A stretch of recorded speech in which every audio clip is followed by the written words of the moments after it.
everyone! Get ready for a wild musical trip through the expansion of rock music from 1980 through present day.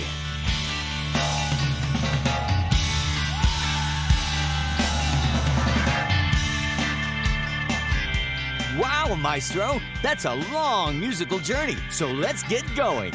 But first, remember, rock and roll was born way back in the 1950s as to the 1980s. Buckle up, everyone. This rocket is gonna be rockin' because one cable television station is about to expand and change rock music forever. Ladies and gentlemen, rock and roll. In the summer of 1981, a new cable network called Music Television was born. It was called MTV for short, and it was the first channel showing music videos and interviews with bands and artists 24 hours a day.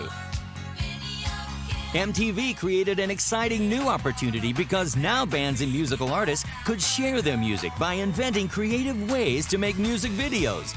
They were fun for fans to watch, and some bands had hit records just by making popular videos instead of traditional radio play or concert tours. Because bands now had a new and exciting way to promote and sell their music to fans, MTV changed the business of rock music forever.